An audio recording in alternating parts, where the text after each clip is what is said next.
It's another exciting day with you guys and welcome to Microworld channel. Today, we're going to let you know something about our new topic for today. It's about parasitism. But before we let you know more about our topic for today, let us meet our new friends. Chito the mosquito. He loves to fly around looking for blood all day and all night. Lisa the louse, our little buddy who sways with our hairs.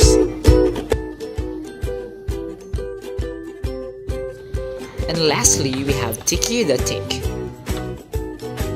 Now that we have introduced you our three friends, the question is, what is parasitism? It is a symbiotic relationship in which one organism benefits and the other is generally harmed.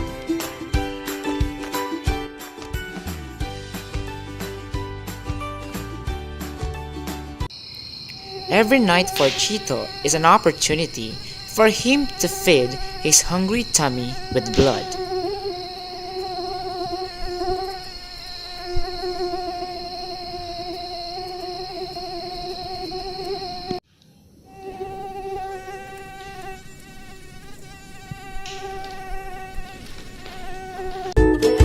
For you to understand further, let's watch this video.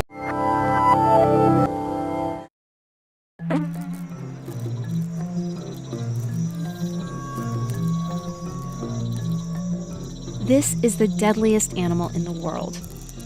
Mosquitoes kill hundreds of thousands of people each year. The most vulnerable people, children, pregnant women. No other bite kills more humans or makes more of us sick.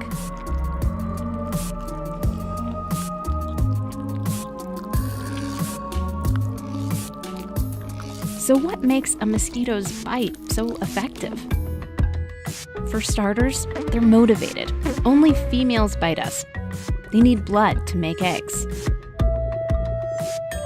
And a pool of water for their babies to hatch in. Even a piece of trash can hold enough.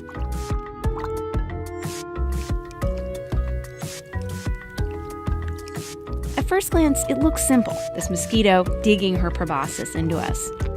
But the tools she's using here are sophisticated.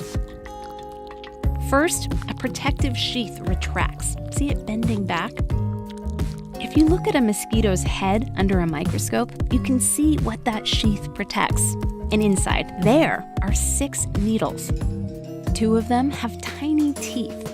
She uses those to saw through the skin. They're so sharp, you can barely feel her pushing. These other 2 needles hold the tissues apart while she works. From under the skin, you can see her probing, looking for a blood vessel. Receptors on the tip of one of her other needles pick up on chemicals that our blood vessels exude naturally and guide her to it. Then she uses this same needle like a straw. As her gut fills up, she separates water from the blood and squeezes it out. See that drop? That frees up space to stuff herself with more nutritious red blood cells. With another needle, she spits chemicals into us. They get our blood flowing more easily and give us itchy welts afterwards. And sometimes, before she pries herself away, she leaves a parting gift in her saliva. A virus or a parasite that can sicken or kill us. There's nothing in it for her. The viruses and parasites are just hitching a ride. But this is what makes mortal enemies out of us and mosquitoes. They take our blood. Sometimes we take theirs. But often not soon enough.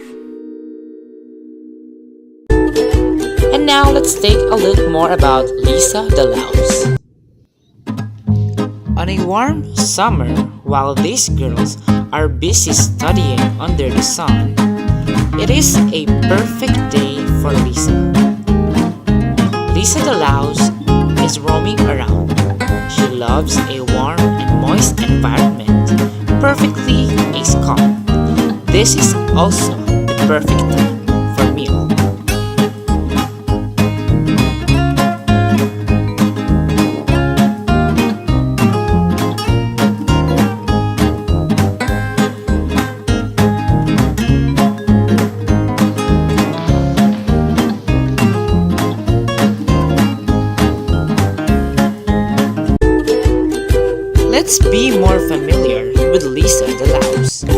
But what do head lice really look like, up close, under the microscope? And when I say close, I mean at 200 times magnification.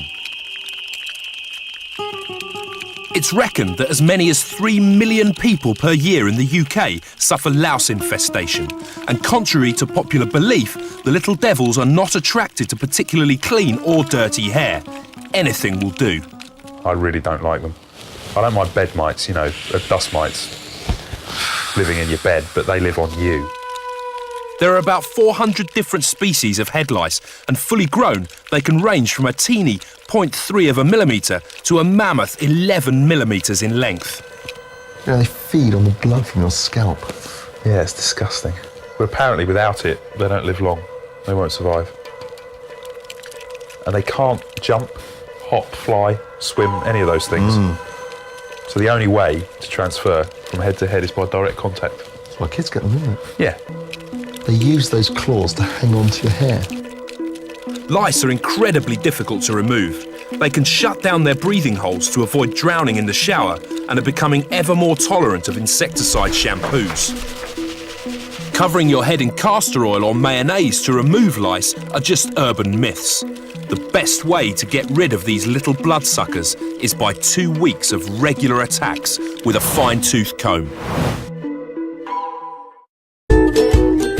Lastly, let's meet Tiki. Tiki is very different from Lisa the louse and Cheetah the mosquito because Tiki treats dogs as his best friend, or specifically as a male friend. Hi everyone, it's Casey here with Zildjian, and today we have a video about the life cycle of a tick. Ticks are blood-sucking parasites that require a host animal to survive and reproduce. They tend to live in tall grass, dense brush, and wooded areas, so dogs and cats are common hosts for ticks. So are people. Ticks can't fly or jump, so they use their 2 front legs to quest for a host. These legs have receptors that can detect carbon dioxide. When a host passes nearby, the tick senses it and reaches out its legs to attach to the host's fur or clothing. The tick then embeds its mouth into the host's skin and begins feeding. While feeding, ticks can transmit a variety of infectious organisms to their hosts, thereby transmitting diseases, including Lyme disease and Rocky Mountain spotted fever. After engorging on the host's blood, the tick drops off and advances to its next life stage. Ticks have a 4-stage life cycle: egg, larva, nymph, and adult. The larva and nymph require a blood meal to molt to the next stage. An adult requires a blood meal to mate and reproduce. A female tick can lay several thousand eggs. Ticks are slow feeders and remain on a host for several days. If you find a tick on your pet, remove it immediately to reduce the chance of contracting disease. Use tweezers to grasp the tick as close to the skin as possible.